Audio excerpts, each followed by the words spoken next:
మకరం వారికి గనక చూసుకున్నట్లయితే ఇక్కడ మకర రాశి వారికి మకర లగ్నం వారికి రాస్యాధిపతి అయిన శని 3వ భావంలో వక్రించి ఉన్నాడు.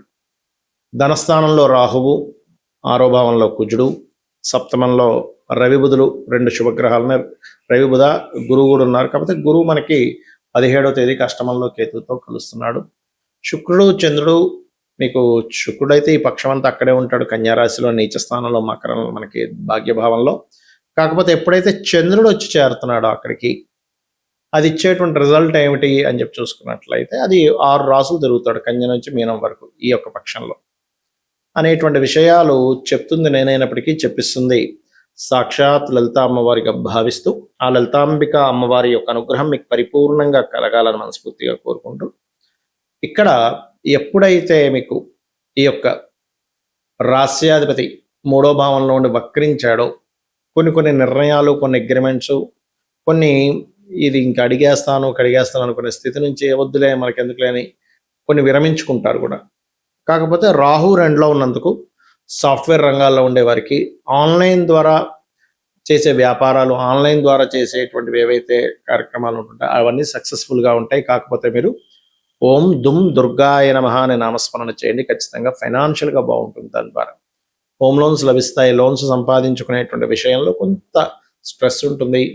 బాడీ పెయిన్స్ అని కొద్దిగా ఈ నర్వ్ రిలేటెడ్ ఇష్యూస్ ఉండేటువంటి వారు కొంచెం బాడీలో ఏదో తెలియని షేక్ లాగా వస్తూ ఉంటుంది, అది కొంచెం చూసుకోండి.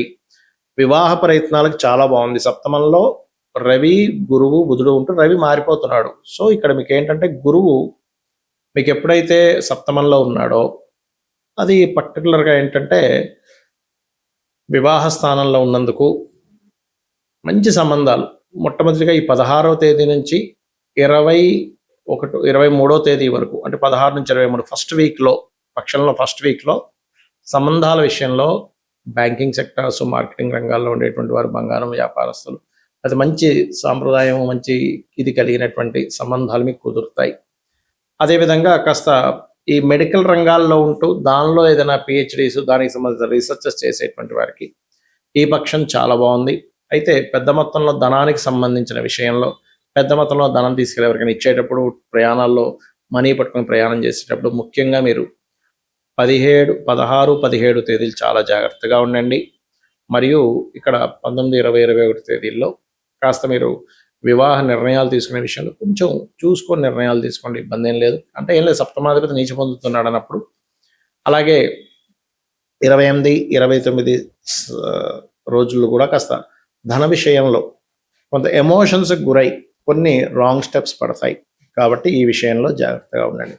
ఇక మీరు నిత్యము చేయవలసింది వెంకటేశ్వర స్వామి యొక్క ఆరాధన, లలితా సహస్రనామాలు వినడము చేయండి, అన్ని విధాలా బాగుంటుంది. ఇక్కడ చాలా మంది ఏంటంటే శుక్రుడు నీచంలో ఉన్నాడు కదండి ఈ పక్షంలో, మరి గురువు ఉచ్చులో ఉన్నాడు కదా.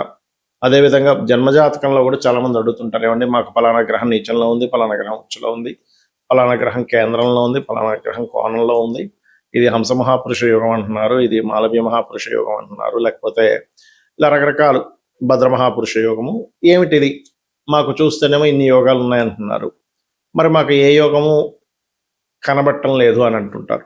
ఇక్కడ ఏంటంటే ఒక విషయాన్ని మీరు బాగా అర్థం చేసుకోవాలి. యోగము ప్రతి జాతకంలోనే ఉంటాయి, యోగాలు అవయోగాలు ఉంటాయి. యోగం అవయోగం లేకుండా అసలు మనిషి జన్మనెత్తాడు. ఎందుకంటే ప్రతి మనిషి కూడా తన కర్మని క్లియర్ చేసుకోవడానికి జన్మిస్తాడు, ప్రతి జీవి కూడా. అందుకని అందులో కొంతమందికి మనం సేవ చేయాల్సి వస్తూ ఉంటుంది, కొంతమందికి మనం సపోర్ట్ చేయాల్సి వస్తూ ఉంటుంది, మరి కొంతమందికి మనకి వారు సపోర్ట్ చేస్తుంటారు, లేకపోతే మనకి వాళ్ళు ప్రేమను చూపిస్తారు, లేదా మనం కొంతమందికి ప్రేమను చూపిస్తాం. అంటే ఏంటి, మన ప్రేమను వాళ్ళు పొందేటువంటి యోగంలో వాళ్ళు పుట్టారు, లేదా ఇంకొకరి ప్రేమ మనం పొందడానికి పుట్టాం, లేకపోతే ఇంకో గొడవ కోసం పుట్టాం. కొంతమంది చూడండి కోర్టు కేసులు ఇలా అవుతూ ఉంటాయి. ఇక్కడ ఏంటంటే పాయింట్ నెంబర్ 1, మీ జన్మజాతకంలో శుభంగా ఉండే గ్రహం, అంటే మంచిగా శుభగ్రహాలతో కలిసిన గ్రహము, శుభకర్తరిలో ఉండే గ్రహము, మంచి యోగాన్ని పొందిన గ్రహము యొక్క మహాదశ అసలు ఉందా లేదా చూడండి. ఎందుకంటే ఆ మహాదశ ఉన్నప్పుడు అక్కడి వరకు వెయిట్ చేయాల్సి వస్తుంది మీరు. అంటే ఇప్పుడు KFC అధినేత ఉన్నారు, ఆయన దాదాపుగా 60 ఏళ్ళ వరకు కూడా ఇబ్బంది పడ్డాడు ఆయన లైఫ్లో. 60వ ఏట ఒక KFC అనేది క్రియేట్ చేసి అప్పుడు సెటిల్ అయ్యాడు. అంటే ప్రతి ఒక్కరికి కూడా వాళ్ళ జాతచక్రంలో ఉండే ఒక గొప్ప యోగం యొక్క మహాదశ ఉంటుంది. దానికోసం కొంచెం మనం ఓపికగా వెయిట్ చేయగలగాలి. ఇదే మనకి రామాయణంలో కూడా సీతామహాతల్లి చెప్తది. ఎవరు కూడా తొందరపడి ఆత్మహత్య చేసుకోకూడదు. ఎప్పుడు ఏ క్షణం ఎప్పటి నుంచి బాగుంటుందో మనకు తెలియదు కాబట్టి అంటుంది. ఎందుకంటే తన యొక్క జడతోనే తను ఒక్కసారి ఒక సెకండ్ అనిపిస్తుంది తనకి. తర్వాత అంతట్లో ఆంజనేయ స్వామి తను చెట్టు మీద నుంచి ఒక గానంలా చేస్తాడు రామాయణాన్ని. అప్పటి నుంచి తనకి ఒక హోప్ పెరుగుతుంది. ఓహో, రాముడు వస్తాడు, నన్ను రక్షిస్తాడని. లేకపోతే ఏమవుతుంది అంటే అక్కడ హోప్స్ అన్ని చచ్చిపోయాయి. ఇంక ఎక్కడో సముద్రం దాటి ఇక్కడ పెట్టేశాడు ఏంటనే ఒక ఫీలింగ్. కానీ రాముడి మీద ఎక్కడ తనకి భక్తి కానీ నమ్మకం కానీ ఎక్కడ పోలేదు. ఒక సెకండ్ ఆ ఘట్టం కూడా వాల్మీకి మనకు చూపించడానికి కారణం ఏంటంటే ఎంతటి వారికైనా ఒక సెకండ్ ఆ ఫీల్ వస్తుంది. ఆ ఒక్క సెకండ్ ఆగగలిగితే మన జీవితాలు మారుతాయని చెప్పడం. అయితే నేను ఎందుకు ఇవన్నీ ఎందుకు చెప్తున్నానంటే ప్రధానంగా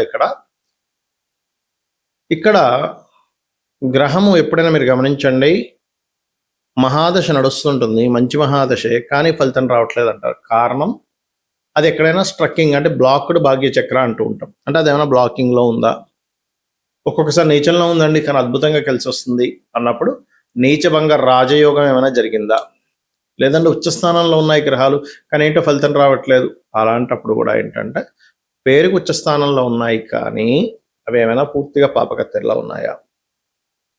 ఇక్కడ మీరు అర్థం చేసుకోవాల్సింది ఏంటంటే ఒక వ్యక్తికి గురువు ఉచ్చస్థానంలో ఉన్నాడు, గురువు తన యోగాన్ని ఇస్తున్నాడు. అప్పుడు గురు సంబంధించినటువంటి వృత్తుల్లో ఉంటే వాళ్ళకి బాగుంటుంది. అంటే టీచింగు, ట్రైనింగు ఇలాంటి వాటిల్లో ఉంటే చాలా బాగుంటుంది, గుర్తుపెట్టుకోండి. అలా కాకుండా గురువు ఉచ్చలో ఉండి గురుధన యోగాన్ని ఇస్తూ ఉంటే మీరు పోయి నేనేదో హోటల్ పెట్టుకుంటానండి అంటే అది రాణించదు. ఎప్పుడు రాణిస్తుంది? మీరు ఏదైనా పుణ్యక్షేత్రాల్లో అక్కడ ఏదైనా హోటల్ పెట్టుకుంటే అప్పుడు అది గురువు సంబంధం కాబట్టి అప్పుడు రాణిస్తుంది మళ్ళీ. అంటే అది కాంబినేషన్ ఎలా అంటే ఇప్పుడు ఒక వ్యక్తికి బ్లడ్ తగ్గింది, బ్లడ్ ఎక్కిస్తే ప్రాణం బాగుంటుంది. ఏ బ్లడ్ పెడితే ఆ బ్లడ్ ఎక్కిస్తే ప్రాణం బతకదుగా. పర్టికులర్గా ఏ గ్రూపో ఆ పర్టికులర్ గ్రూప్ అయితేనే ఆ వ్యక్తికి రక్తహీనత ఉండేటువంటి దోషం పోయి వాళ్ళకి రక్తం పెరిగి బాగుంటాడు ఆరోగ్యంగా. అలాగే మన జన్మజాతకంలో ఏమిటి, ఇప్పుడు కొంతమందికి చంద్రుడు చాలా బాగుంటాడు, చంద్రుడే ధనయోగాన్ని ఇస్తున్నాడు. అప్పుడు అతను ట్రాన్స్పోర్టేషనో లేకపోతే మానసిక శాస్త్రవేత్తలుగానో ఫుడ్ రిలేటెడ్ దాంట్లోకి వెళ్ళాలి. చాలామంది ఏం చేస్తారు, ఇది తెలియక చంద్రుడు బాగున్నాడు కదా అనేసరికి వీళ్ళు ఇంకెవరైతే ఇనప బిజినెస్ పెట్టుకుంటాడు, ఆయన బిజినెస్ పెడతారు ఏంటోనండి. మంచి మహాదశ అన్నారు, చంద్ర మహాదశ అన్నారు, చంద్రుడు చాలా ఉచ్చ స్థానంలో ఉందన్నారు. నాకు చూస్తేనేమో ఏంటో కలిసి రావట్లేదు. ఎందుకు కలిసి వస్తుంది? ఎందుకంటే మీరు ఎంత సిన్సియర్గా ఉదయం నిద్రలేచి 5 గంటలకు నిద్రలేచి చక్కగా పూజాది కార్యక్రమాలు చేసుకొని అన్నీ రెడీ అయ్యి మీరు ఇటు తిరుపతికి వెళ్ళాలంటే మీరు ఇటు వెళ్తూ ప్రయాణం చేస్తున్నారు. నేను చాలా సిన్సియర్గా పొద్దున్న 5 గంటలకు నిద్రలేచానని మంచి కారు పెట్టుకున్నాను కానీ ఇటు ప్రయాణం చేస్తాను, తిరుపతి రావట్లేదు అనేది ఎంత రాంగో మనం కూడా మన జన్మజాతకంలో దశాలార్డ్ లేదా ధనాన్ని ఇచ్చే కారకుడు. ఎందుకంటే ఇవాళ రేపు అందరికీ కూడా సమస్య ధన సంబంధంగానే ఉంది, డబ్బులు రావట్లేదు, అన్ని సమస్యలు దాని నుంచే చుట్టూ ఉంటుంటాయి. అయితే ధనమే ప్రధానం అని కాదు, కాకపోతే ధనం కూడా సంపాదించమని శాస్త్రం చెప్తుంది. మీ పర్సనల్ చార్ట్లో చదువుకునే స్టేజ్ నుంచి కూడా అసలు నేను ఏ కోర్స్ చేస్తున్నాను, అది నాకు ఉపయోగపడుతుందా లేదా అనేటువంటి చూసుకోండి పర్టికులర్గా. అప్పుడు మీకు ఆటోమేటిక్గా బాగుంటుంది అది. ఓకే. అలాగే ఇంకొక విషయం ఏంటంటే కొన్నిసార్లు మనకి ఆ కాంబినేషన్ ధనయోగం ఉంటుంది కానీ ఆ ధనాధిపతి పాడైపోయి ఉంటాడు. పాపకత్తెరలో పాప గ్రహాలతో అంటే కుటుంబ సంబంధించిన వ్యవహారాలు అందుకే గొడవలు రావడం, ధనం సంపాదించేసరికి ఎవడో ఏదో పట్టుకుపోవడం, దాన్ని ఇలాంటివి జరుగుతూ ఉంటాయి. కాబట్టి అప్పుడు అది ఏ గ్రహాల ద్వారా అయితే సంబంధం కలిగి పాడైందో ఆ గ్రహాలకు సంబంధించిన దానం ఇవ్వాలి. అంతేగాని ఆ పాడైంది కదండి నేను రత్నాలు పెట్టేసుకుంటానంటే కుదరదు. ఎలా అంటే ఇప్పుడు దొంగతనాలు జరుగుతున్నాయి అనుకోండి, ఉదాహరణకి దొంగతనాలు జరుగుతున్నాయి కదండి అందుకని నేను దొంగలందరినీ తీసుకుని ఆ ఇంట్లో పెట్టుకున్నానంటే అది దొంగలకి దూరంగా ఉండాలి కదా. మనం దొంగతనం జరుగుతుంది అన్నప్పుడు జాగ్రత్తగా ఉండాలి కదా. ఇక్కడ ఏం చేస్తున్నాం మనకు తెలియక రెండవ అధిపతిని పాడు చేస్తున్న గ్రహాలు కొన్ని ఉన్నాయి, ధనాన్ని ఇచ్చే గ్రహాలు. ఆ ధనాన్ని ఇవ్వడానికి సపోర్ట్ చేయాల్సిన గ్రహాలే కంబస్ట్ చేసేసి అక్కడ రాకుండా చేస్తున్నాయి. అప్పుడు మనం ఏం చేస్తున్నాం, దాన్ని ఇంకొంచెం బలం పెంచడం కోసం రత్నం పెట్టేసుకుంటున్నాం. అలా పెట్టకూడదు. అప్పుడు దానం ఇవ్వాలి లేదా రుద్రాక్ష ధరించాలి.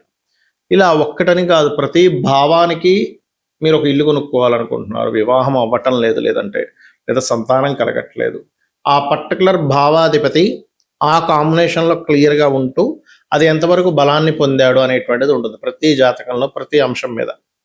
ఆ బలాల యొక్క బేరేజ్ని బట్టే వీళ్ళకి ఓకే ఇంత లేట్ అవుతారు లేదా తొందరగా ఉంటుంది, అద్భుతంగా ఉంటుంది ఈ మహాదశలో అనేటువంటి తెలియజేయడం జరుగుతూ ఉంటుంది. కాబట్టి నేను చెప్పబోయేది ఏంటంటే ఒకటే గుర్తుపెట్టుకోండి, ఫస్ట్ ఎంతసేపు ఏలినాడు శని లేకపోతే కాలసర్ప దోషాలు ఇవి ఉన్నాయి, నేను లేవనట్లే, కానీ దీని ప్రభావం కొంతే ఉంటుంది. ఇది ఒకటే కాకుండా అసలు ఎనాలిసిస్ చేయడం తెలుసుకోండి. అంటే ఏంటి, మీకు ఏ దశ నడుస్తుంది, ఏ అంతర్దశ నడుస్తుంది, వాళ్ళిద్దరి యొక్క బలం ఎలా ఉంది, గోచారంలో ఉండే గ్రహం ఎలా ఉంది, దానికి నేను ఏం చేసుకోవాలి. ఎలా అయితే ఒక మనిషి యొక్క స్కానింగ్ రిపోర్ట్ తీసుకొని అసలు ఏ వైటమిన్స్ తగ్గాయని చూసి దానికి తగ్గ టాబ్లెట్స్ ఇస్తే వాళ్ళకి ఎలా తగ్గుతుందో, ఇది కూడా సేమ్ యాజ్ ఇట్ ఈజ్ వాళ్ళ యొక్క జన్మజాతకంలో ఉండే కాంబినేషన్స్ని క్లియర్గా అబ్జర్వ్ చేసి రెమెడీస్ చేసుకోవాలి. అప్పుడు ఖచ్చితంగా పనిచేస్తాయి. రోజు నిత్యము లలిత చేసుకోవడము, రోజు దీపారాధన చేయడము, రోజు కాస్త ఆలయానికి వెళ్ళడం అలవాటు చేసుకోండి, అనే విధాలు బాగుంటుంది. శ్రీమాత్రే నమః.